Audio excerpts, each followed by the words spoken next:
নমস্কার, আমরা এখন আমাদের মধ্যে পেয়ে গেছি অতনু সরকার, যার নিজস্ব একটি দল আছে থিয়েলাইট।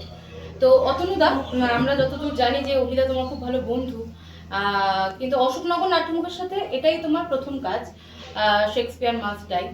তো বন্ধু পরিচালকের সাথে এই যে কাজ তোমার, এবং প্রথম থেকেই আছো এই নাটকটির সাথে তুমি, তো তোমার যদি কিছু অভিজ্ঞতা বা তুমি এই যে ক্যারেক্টারটার জন্য নিজেকে কিভাবে প্রস্তুত করলে সেটা যদি একটু শেয়ার করো আমাদের সাথে।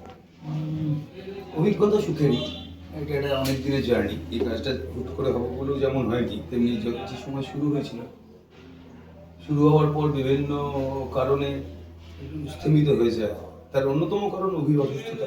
ওই সময় অপারেশনের একটা ধাক্কা, এবং অপারেশন থেকে উঠে সেই দিন কয়েকের মধ্যেই তার মানে সম্পূর্ণ প্রস্তুতি নেওয়া এবং পুরোদমে রিহার্সাল শুরু করা, এই অমল আলো স্পেশাল, এবং ধীরে ধীরে কাজটা তৈরি হওয়া, এবং প্রথম কাজ অভিনয় হওয়ার পরই একটা অযাচিত ভাঙন, বেশ কিছু নতুন চরিত্রের আবার অবতারণা।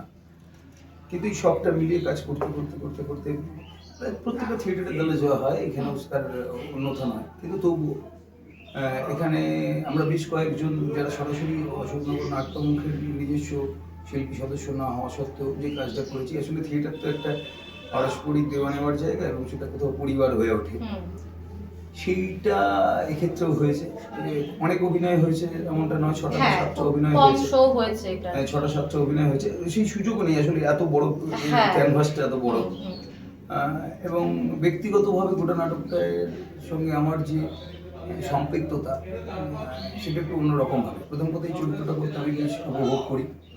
এর যে দত্তনা এবং এই সময়ের সঙ্গে তাল মিলিয়ে আমাদের চারপাশের এই ধরনের এত সরীসৃপ এবং আমাদের ভেতরকার যে রিপুগুলো, সেই রিপুগুলোর যে বিচরণ, সেই কোথাও ওইখানে একটা অভিমুখ নির্দিষ্ট করে।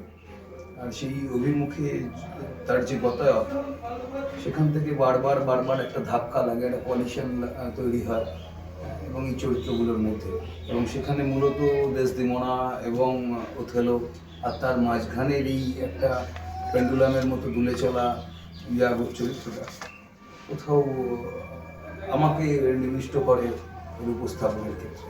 আচ্ছা, তো তোমাদের তো এই শেক্সপিয়ার মাস্টার এই আগামীতে একটি শো রয়েছে, তো সেটা যদি একটু দর্শককে বলে দাও। নিশ্চয়ই, অনেকদিন পর শো হচ্ছে। আগামী 18 তারিখ সন্ধ্যে 6:45 মধুসূদন মঞ্চে। দক্ষিণ কলকাতায় সেই অর্থে নাটকের অভিনয় হয়নি।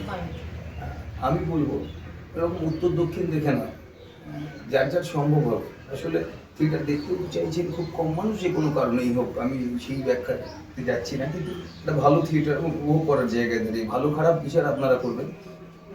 কিন্তু আমরা অনেকজন মানুষ একসঙ্গে মিলিত হয়েছি একটা ভালো কিছু করার ইচ্ছায়, ভালো কিছু করার আশায়।